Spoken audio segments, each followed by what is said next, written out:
Welcome to episode 3 of Keep Making. Today on the podcast, I've got Jonathan Kane. He is the CEO of Polytek. Polytek is a company that just acquired 4 new brands in the last, how long has that been? Last 6 to 8 months. 6 to 8 months. So you've had a whirlwind of acquisitions, and one of those brands is Alumilite, which we're currently at the distribution center of Alumilite and Pro Marine Supplies and ETI, which are all part of the family of brands that were acquired by Polytek, correct? Yeah, that's right. And the idea of bringing all these brands together is that we can serve the customer base much better from a consolidated position than in randomly distributed places throughout the country. Right? Awesome.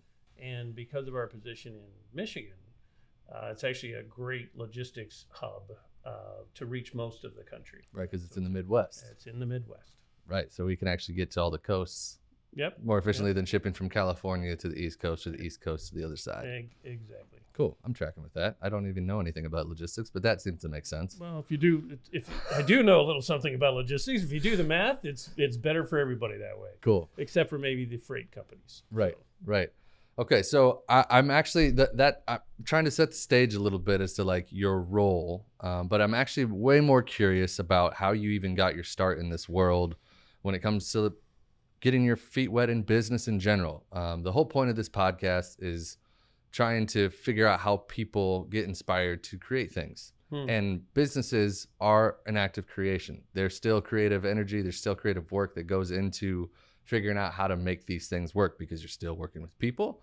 You're still figuring out problems. You're still unpacking these giant tangled messes of things, but it takes some creative brain power to do that. It's not just like, what's the bottom line? Like sometimes I think businesses get the wrong, people get the wrong idea about businesses, but the reality is there's a lot of moving parts that are quite creative in these worlds. So for you, how did you get interested at first? And then I also know something else about you now that I didn't know even an hour ago, is that you're also a maker. You like to tinker, you like to make things. So our worlds collide real intimately when it comes to like your role as a CEO of Polytek, because what Polytek does is, they make these hammers and nails that people can then make anything that they could possibly imagine with. Yeah, it's funny because it all actually connects way a long time ago. So I grew up, I'm the youngest of 6 kids, really? All within 7 years of each other. My father was a non-commissioned officer in the Air Force, which means we didn't have a lot of money, and that's the polite way to put it. So when something breaks, you fix it. And in the process of doing that, you learn how to use tools. You learn how things are put together. You learn how to make something that you can't afford to go buy. Right. And you don't spend, you don't have any excess money. And so what do you spend time doing? You go out hiking and camping and building and things like that out of scraps, out of materials. And so growing up, I used to take things apart to see how they work. I wasn't always successful at putting them back together, if I'm fully honest. My mother will tell you stories for a long time. And so that skill set, that desire to make something, the desire to fix things, the desire to be able to do all of those things, as you've described, Jordan, to me, is actually something that started while I was standing there when I was 5, holding a wrench for my dad while he laid under the car and cussed about it, right? Right. And so my father was actually a mechanic, in-flight mechanic in the Air Force. Oh, wow. And so he also knew how to fix things, et cetera, right. et cetera. Complicated things. Right, complicated things, like big airplanes. They fall out of the sky. So coming from that then, he ended up being a university professor. Okay. Oh, wow. Yep. Okay. So he came in as a went into the Air Force when he was 17, got his undergraduate degree while I was there, master's degree, PhD from an Ivy League university, et cetera, et cetera. All while he was in the Air Force. Well, except for the PhD Okay. part. So what did I want to be when I grew up? I wanted to be a professor because I enjoyed teaching people the things that I know. Okay. Right. And so that didn't work out because I said to myself, I'm going to go for work. I'm just going to be here for a year, get some experience under my belt. Then I'm going to go back and get my PhD. But instead, I ended up going into a manufacturing operation where what do you do in a manufacturing operation? You make stuff. And you're like, Wait a minute. Yep, yep. So I So learned how to where make was that stuff. first with this first manufacturing gig? So this is post college. You Yep, obviously yep. learned from your father this whole world. You wanted to follow in the footsteps, when like the ethos of what he was doing. Yep. What this first manufacturing job? What was it manufacturing? It was manufacturing textiles in Honeypath, South Carolina, in the middle of nowhere. Oh wow. Yeah, using actually super sophisticated air jet weaving technology, which I can go into the details, but I doubt this is going to make the cut here. I don't know, but like I'm actually extremely curious. So with like, are you talking like Gore-Tex style interweaving like textures, or like different level of complication when it comes to like mesh? I don't know. Like, Yeah, there's a whole lot of ignorance in that question. yeah, could you hear it? Could you hear it? I was trying. That was like my lob of like, do I know anything about this world? No. No, so we won't go into it too much, but basically weaving is the second oldest profession in the world, they say, right? So you're basically intermingling. That was a really nice way of putting that. One in a vertical direction, one in a horizontal direction, and then Mm-hmm. you can control everything from an individual fiber, every single individual fiber, to controlling them in groups to achieve all sorts of aesthetic design elements, as well as technical requirements such as tensile strength and performance requirements in textiles, right? Okay. So over that 3,000 years that this industry has existed, there's an incredible level of sophistication that most people don't understand. Right. And no reason why they would. Right. Because it's a specialty. Right. So my first job was actually using highly computerized electronic equipment that used a tunnel of air to move all the stuff around. Really? Yeah. Really super cool. And did it at, 1,000 revolutions a minute. So super fast, super cool. So what were you guys making then? Because textiles in general, it's a very broad term. Everything from clothes to like wire covers. No, absolutely. So the answer is yes, all of those. Okay. Things. So we made some clothes, but we also made, and most of where I spent my time was actually in industrial textiles, where the textiles had a function beyond, the fabric and how it felt and things like that. So it might be actually cable and wire cover was one of them. Conductive materials. See, I'm not that ignorant. I mean, like I see where it can go.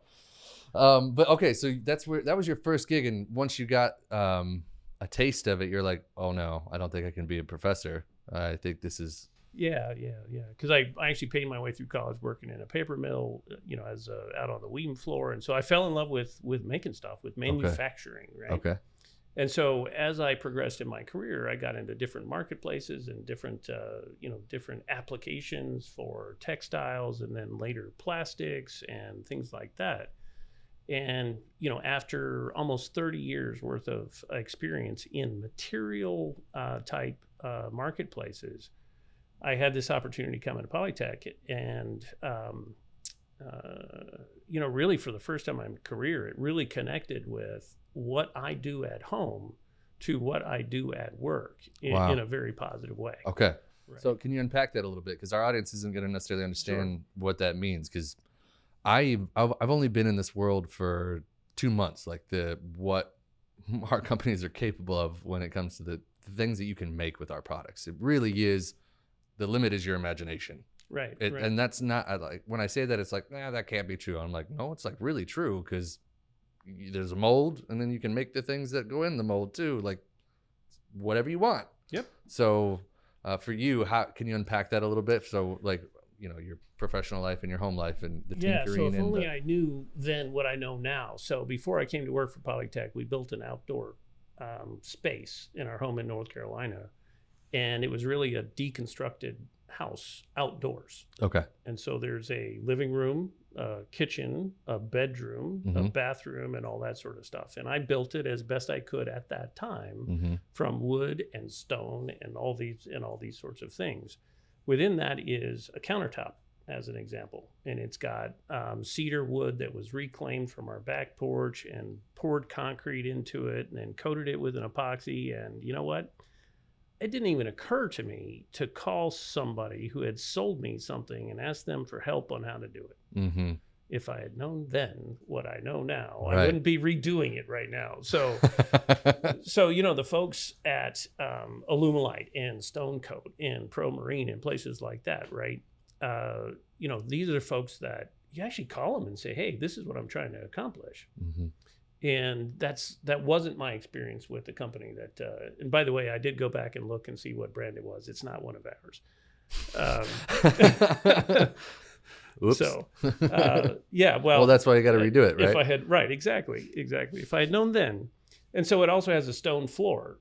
Okay. It has a stone floor in it and a fireplace in the kitchen and all that sort of stuff. And all of that was done with, kind of natural stone.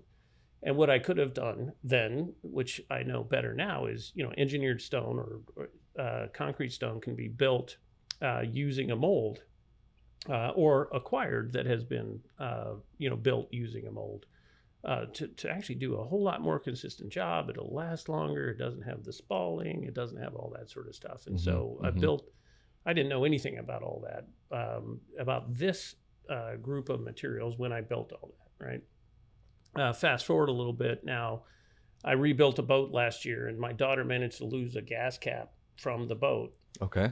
And the boat is a 1968 Wellcraft, which the gas goodness. cap. We're in Michigan right now, for those that are listening, and that is a nice boat. It's an old boat. And I rebuilt it last year. She managed to lose the gas cap on one of our first trips out. And you can't buy a gas cap for it anymore because all of them are metric. And at the time it was built, it was American. Mm-hmm. So I took an Alumilite silicone putty, molded the port side gas cap, and then rebuilt the gas cap. It's not quite the same, but you can't tell the difference. Right. So it's an exact replica so the port side was replicated for the starboard gas cap that's missing. That's so cool. Right. So, That's just one of the examples of the things that you now know that are like, oh, I can do this, and you could do it in an afternoon, just like, oh, here we go. Well, exactly. It took maybe 30 minutes for the putty to cure, and I have a mold.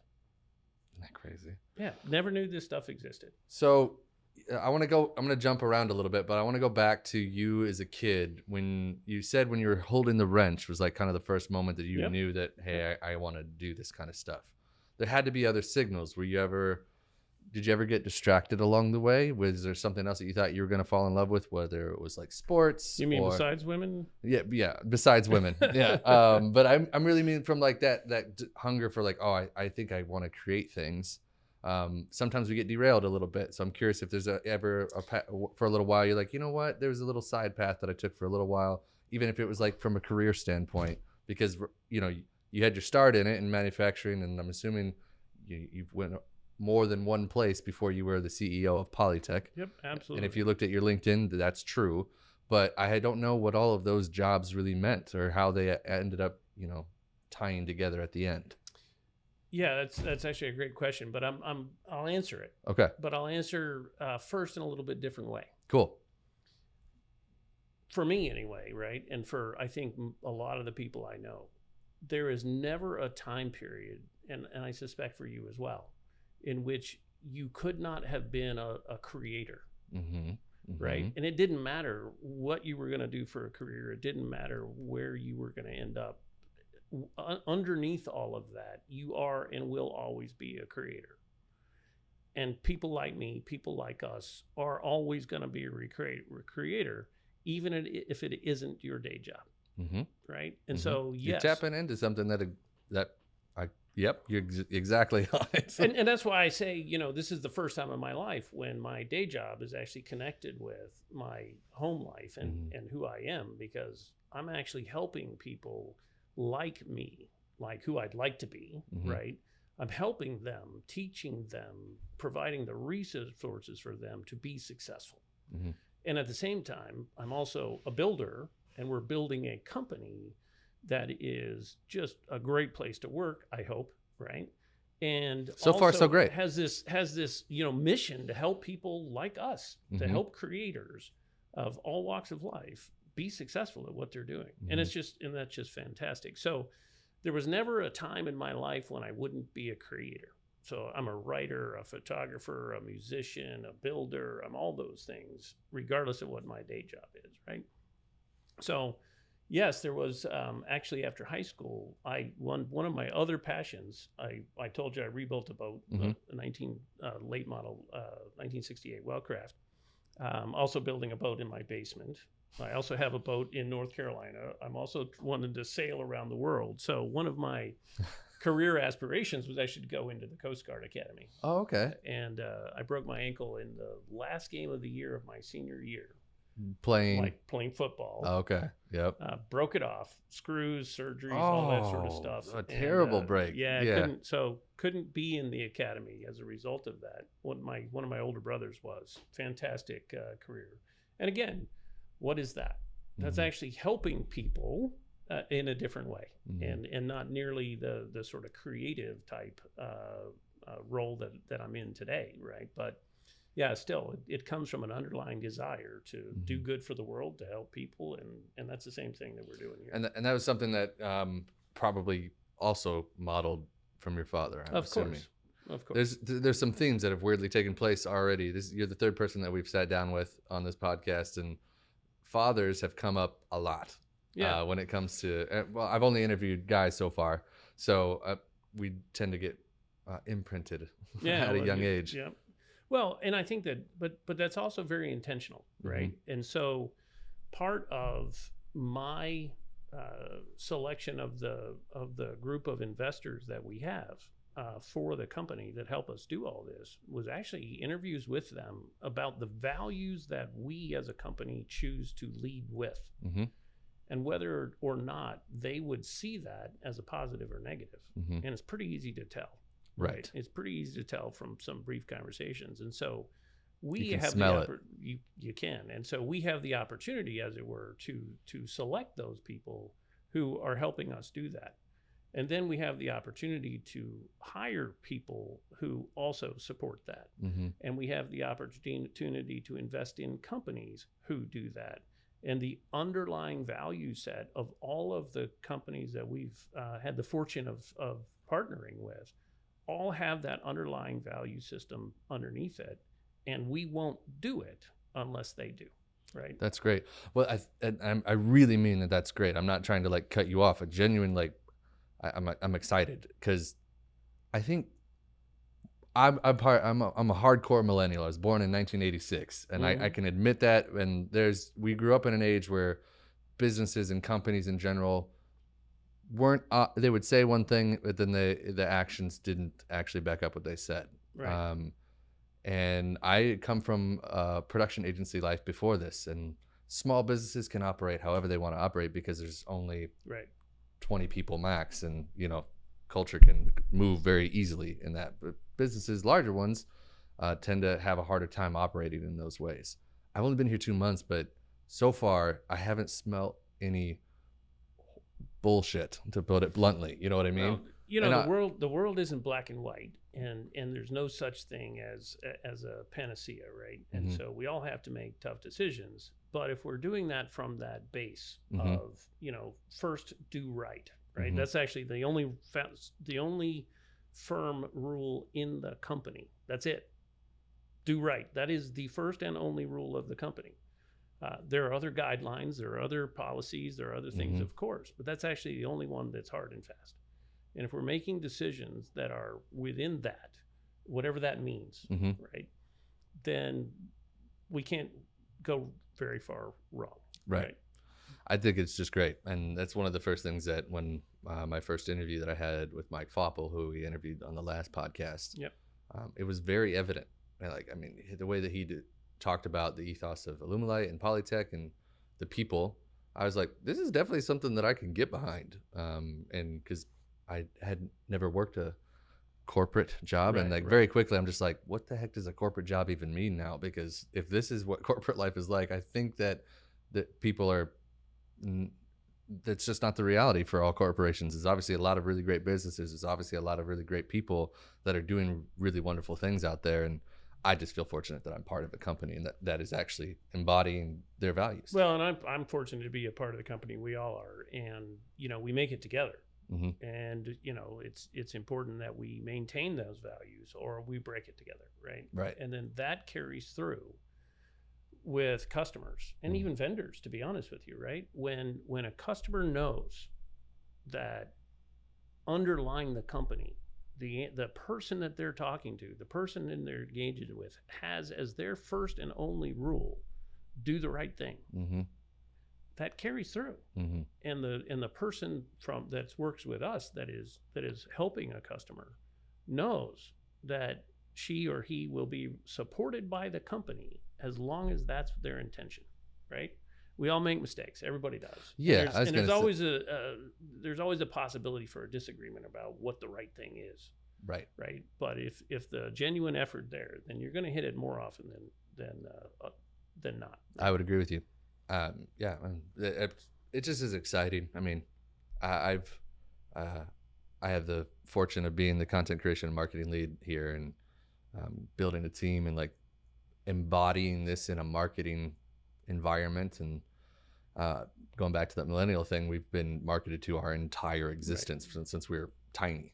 So we can smell when things are funny. And the whole time I've been like smelling, going, oh, where's the funny business happening? And I can't find it. So it's just really assuring to, I mean, this is our first time that we've actually had a real conversation outside of shaking hands and waving at each other across the room. So I'm enjoying this. All right. I want to go back to, let's go to like middle career you, when you're like, you're at company 3 and you've been in are you still in manufacturing? This is company 3. This is company 3. So what are I've only been in 3 companies in my Okay, so maybe company 2. So when I looked at your LinkedIn, it seemed like a lot more businesses, or maybe the names changed. Different jobs. Okay. Different jobs within that, of course. Right? Okay, cool. So maybe help me navigate the waters of which you've been moving in, because like to get CEO, you obviously have had to done a lot of different things.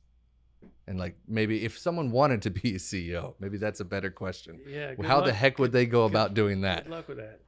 Work 22 hours a day, 7 days a week for months at a time, live on 2 hours of sleep, be willing to not have a lot of hair, etc. So look, I spent 25 years, my first company out of college, I spent 25 years at, and it was a textile company in the South. Yep.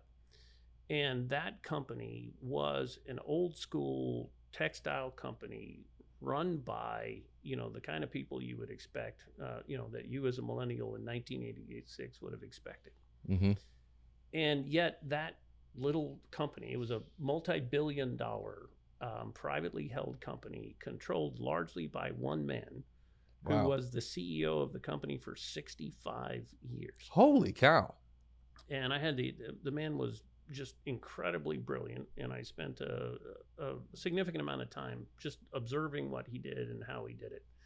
He didn't do everything right, especially earlier in his career, but his values around safety, around the environment, around how you do business, not on a contract but on a handshake, in a multi-billion-dollar company where every single person in the company knew what was okay and what wasn't. And somebody could go out and speak on behalf of the company and know that the entire company would back them up because it was in keeping with the values.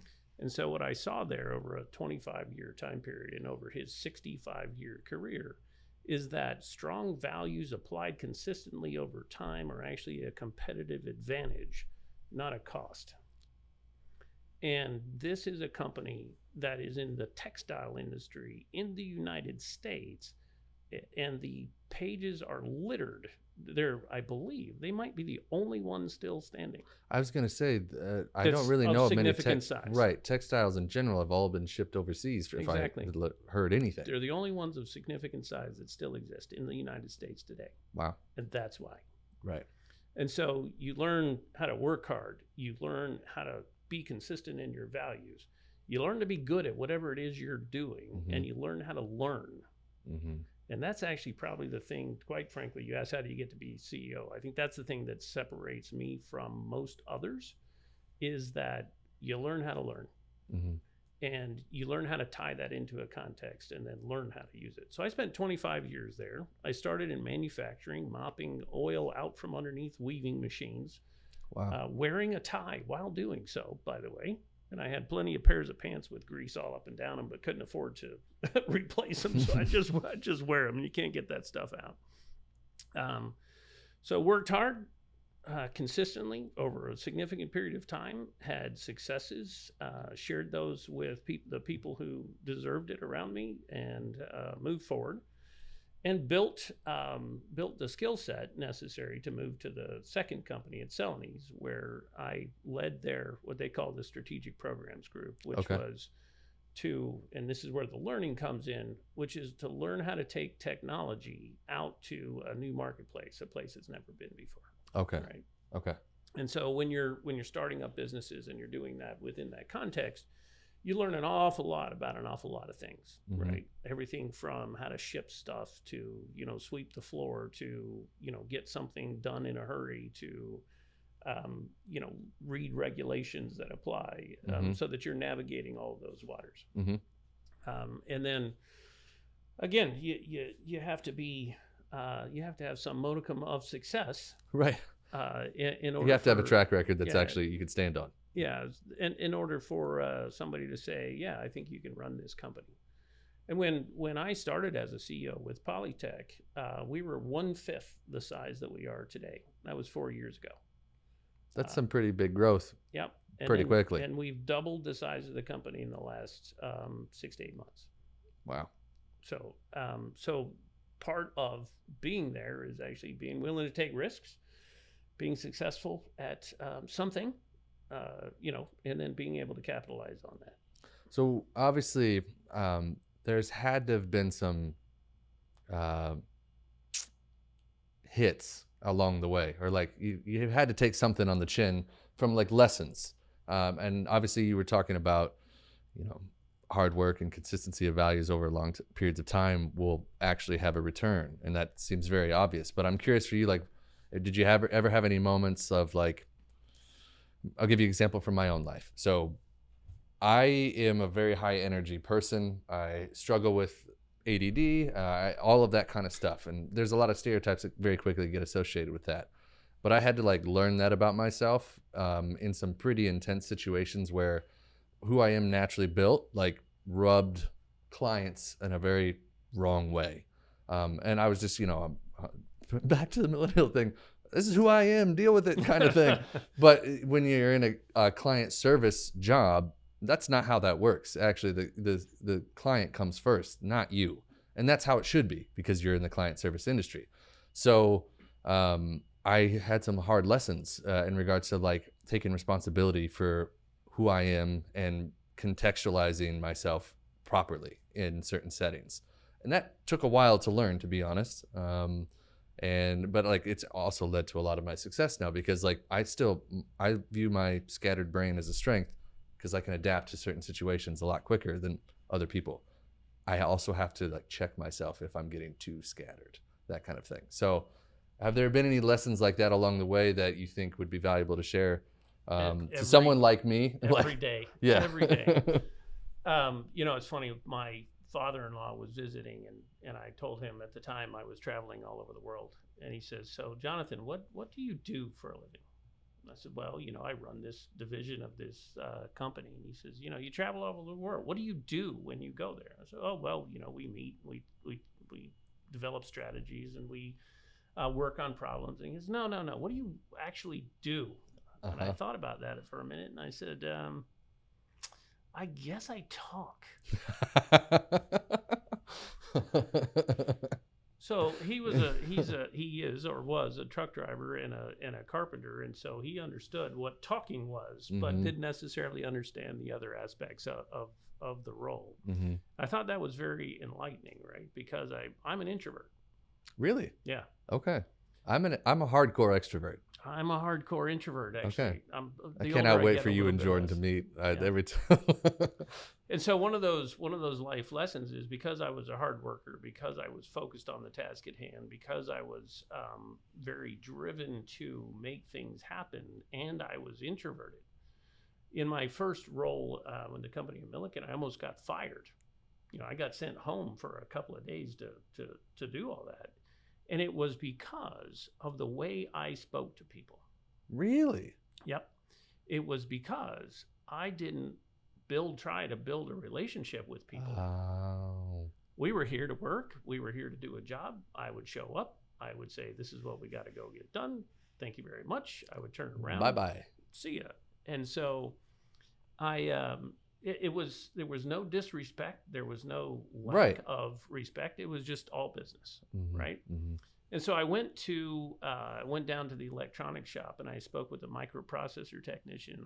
As I walked to talk to him, and as I walked into the door, he looks up at me and he goes, "What do you want?" And I said, "What do you mean? What do I want?" He said, "Well, you don't ever talk to me unless you want something." Ooh. I said, okay. Change of behavior here. Uh-huh. And so, part of that was when I was probably 23, right? Okay. And so part of that is really around understanding the value of people for who they are, Mm-hmm. not just for what they do. Right.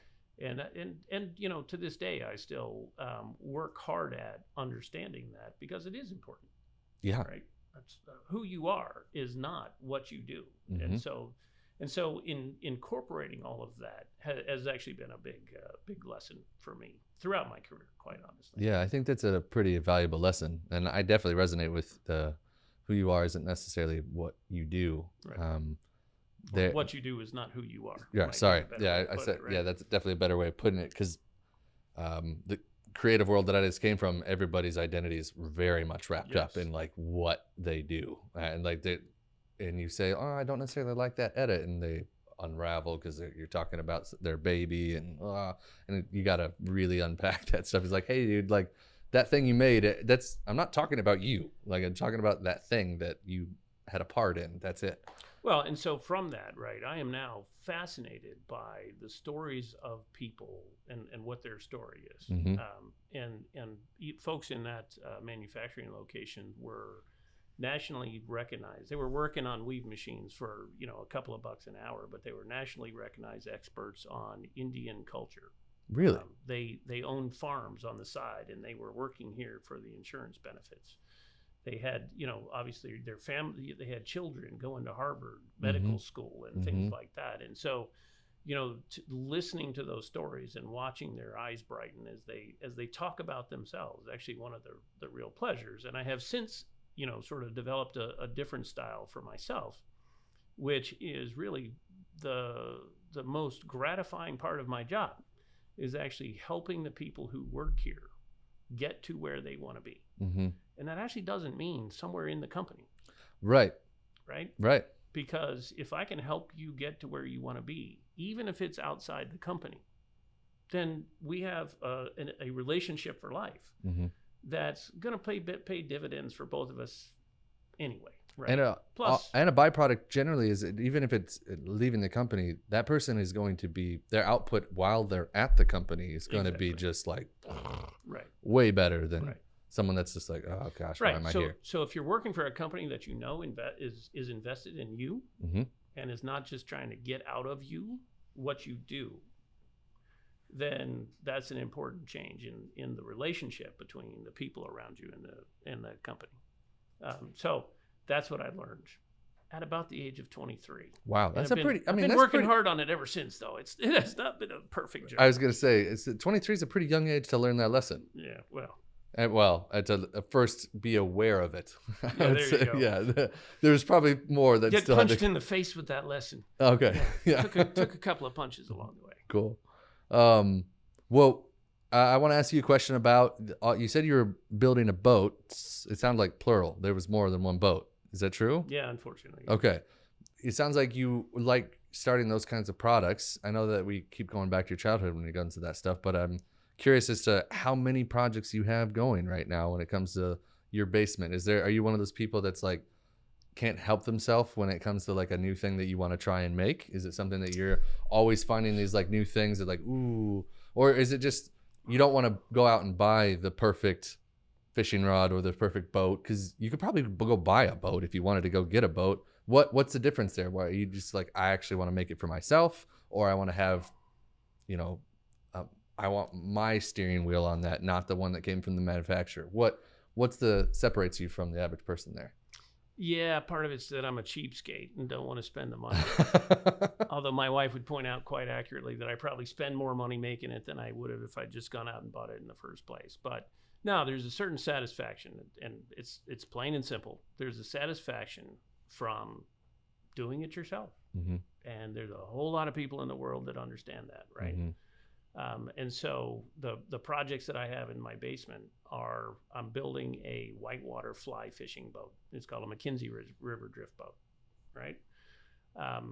I've also built the fly rod that I will use in that boat, Mm-hmm. and the Mm-hmm. trailer that the boat goes on, and I tied the flies that I will fish with. And so, you know, I will have caught a fish on a fly I tied, on a rod I built, in a boat I built that I brought to the water on the trailer. I'm not building a car next, honey. Don't worry about it. What about the trailer?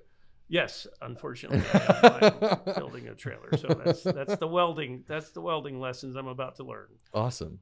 So for you, it really comes down to the very first guest we interviewed was Larry Dahlberg, and he was like the satisfaction of self-reliance. Yes, is probably, it seemed like his biggest drug. The No, fact that that's he a great could way go to he put could it. go off into the woods and be like, I'm fine That's- by myself. I don't that's a need my great way to put phone. it. I don't need anything. yeah. I've got this. Well, and there's also, I mean, in terms of giving, right? Giving gifts or giving anything, especially if you're giving to someone who doesn't need you to write them a check. Mm-hmm. What more can you give that's more valuable than giving of yourself? Mm-hmm. And in having made something that you give, and I'm not a 5-year-old with a kindergartner's drawing, Right. Having made something of quality, or maybe it is the same thing as a kindergartner's drawing. I don't know, but having made something of quality that you have spent the time to build Mm-hmm. has more meaning for both people Mm-hmm. than something I went out and bought, right? And so one of the projects, and the reason why all these projects are overlapping is I have different time scales. But one of the projects is I'm rebuilding a surf fishing rod for my father, who this was the second fishing rod he's ever owned. Oh, It's wow. probably 65-ish years old. Holy cow. And basically the only thing that was still good on it was the blink itself, right? So I stripped all the cork off. I stripped all the eyes off. I've rebuilt all of that. I've had to rebuild the cork and do some I slightly upgraded it in the process. Cool.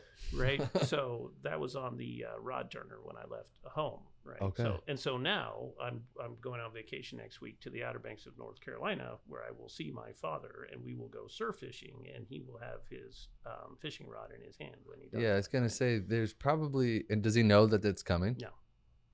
There's a lot of, I mean, I got a little goosebumpy there. I mean, that's a pretty wonderful gift to be able to give to your father. Exactly. And so again, I could have handed it to someone to go, hey, go build Go this, fix and this. I'll give you a Right. couple $100. But is that really what matters to my father or to me? No, not at all. So Right. So both that self-reliance, the satisfaction of doing it yourself, and look, that's the business we're in. That's what I love about the business that we're in. Right? Okay. Do you have? This is a totally ignorant question. Do you have any children yourself? That I do. You, okay. Do you have any of these? Are any of your kids taking after you when it comes to the making side? Do you find this is something that's continuing, or has it not been uncovered yet? I think it has not been uncovered yet. So I have one child. She just turned 21, and she was partially homeschooled. I was homeschooled. And part of her homeschooling is we created an education course called Urban Survival. Okay. So she had to learn how to grocery shop, cook meals at a level beyond basic. Got it. She also had to learn how to take care of a car, change the oil, rotate the tires, fix the dent that she put in it. She also had to make her own winter coat. And so there was a series of projects that she Okay. had to do every semester during her homeschool. And one of those, of course, was a woodworking project. And so she's also been forced to do some of that. Okay. But it is interesting because when she steps into my workshop, the smell of the workshop, the smell of the sawdust or whatever it is I'm doing, that to her is home. Really? Right. So I have a sneaking suspicion that So it's gonna come back around. Yeah. it'll come back around. Okay. That's awesome. I'm super curious because I realized that obviously for you yourself that was vital for you, your whole sure. career. I mean, everything. I think that Yeah. you could probably have that story arc. Well, and you asked me a question a little while ago. How do you get to be a CEO? I'm summarizing. You didn't ask it quite like that. The other is don't try to be a CEO. Mm. Do what you love and do it well, and Mm-hmm. let it take you where you will. Mm-hmm. Right? That's at the end of the day, that's the outcome you're looking for. Right. Right. Well, I think I hear this saying a lot with people that I've been following a lot online, but happiness should really be the North Star and not Yeah. not money, not Well, success, not any of the other ones, because like those aren't going to fulfill you on the inside Right. in the long run. right. And even Albert Einstein says, try to be a man of value, or rather than a man of success, try to be a man of value. Mm-hmm. Right. And to me, that's kind of the same thing is, don't chase money. Don't chase a career. Chase what you're good at, or learn to love what you do. It doesn't Mhm. matter whether you do what you love or love what you do. It's Mhm. the same result is the same. Go do that, and let it take you where you will. Mhm. Because I can tell you that there are school teachers who are just fantastic at their job and have an amazing impact. And my father actually was one of them. Mhm. He was a university teacher. So, you know, the impact that you can have is not measured by the amount of money that you make or whether or not you have a title of a CEO. And oh, by the way, I don't even consider myself a real CEO. I'm just a guy that helps all these other folks get done what they're trying to get done for themselves, right? Mhm. So, Mhm. Part of me wants to like keep going with all your more questions about this, but I think what you just said is actually the best kind of advice that anybody that's listening to this podcast could actually take away. Because the whole point of it really is to like get them motivated in this arena. So Jonathan, one of the things that I do with all my guests is give them the opportunity to ask me a question if they so choose. You do not have to on any level, but if you would like to, you can ask me anything and I will be as candid as I possibly can be. so Because you don't know anything about me either. have you used our products yet? I have a kit at home that I have not opened. So that's a no. That's a no. That is an absolute no. So what do you have a kit of? It's the super kit. So it's a mold making and the casting. So I'll be able to make pretty much anything that I'd like to. What I do right now, since we are in Galesburg, which is about an hour away from my home in Grand Rapids, I drive an hour home so I could I have a 2-year-old and a 10-month-old. So I'm very much like right now in the thick of young children. So my time is spent very much as much with them as I can when I'm not working. And then at night, I do need to play a little bit more. You have a 2-year-old and a 10-month-old? 10-month-old, yeah. Okay, so I have a suggestion for you. We manufacture a number of different products, one of which is what's called an alginate. It is not in your kit. Okay. An alginate. An alginate. Alginate. And that's from Polytek, I'm assuming. It's from Polytek. Okay. And I was like, I don't know that one on the Alumilite product list. It is a very safe product. It's made out of basically a synthesized jeez. I have to think about the chemistry here. Anyway, it's an organic product made from natural derivatives. Okay. It's a one-time use mold. Okay. And one of the very common uses for it is called life casting, and it goes on to actors and actresses' faces. Yeah. It won't hurt anything. Okay. But one of the things we like to do with students who come through the company is we actually make a mold of their hand. Oh, I could definitely make a mold with my kids' hands. Exactly, and they have to be able to be still for a couple of minutes, like 5 minutes. If they can hold their hand relatively still. Might be able to hold their hand inside though. Yeah, you want to be a little careful about it. And by the way, you do not want to do this with some other materials because you can create some issues. Silicone's probably okay, right, but some of the others not. Right. So you can safely make a project with your family. That'd be great. Take a mold of your child's hands, and then pour a casting of it and get a perfect, right down to the pores on their skin, casting of their hand when they were that age. I'm absolutely. And if you really want to, to, you can do it, every year on their birthday or something. That's a great idea. I absolutely will do it. I'm pretty excited. I'm very excited to play with this stuff. My wife is actually even more excited than me currently because I'm over here just like I like doing what I'm doing right now with you. Yeah. Like this podcast, for instance, I like just getting to know you in this fashion. So I'm excited to play with this stuff, but I'm just happy that I get to do what I love in support of the products as well, which is pretty great. Okay, so then the other thing is not a question but a challenge. Oh, okay, yeah. Okay, a year from now. Okay. Play this recording back. Okay. And listen to your part of it. Okay. And tell me what changed. I will. Cool. Jonathan, thank you very much. Thank you. This is a lot of fun.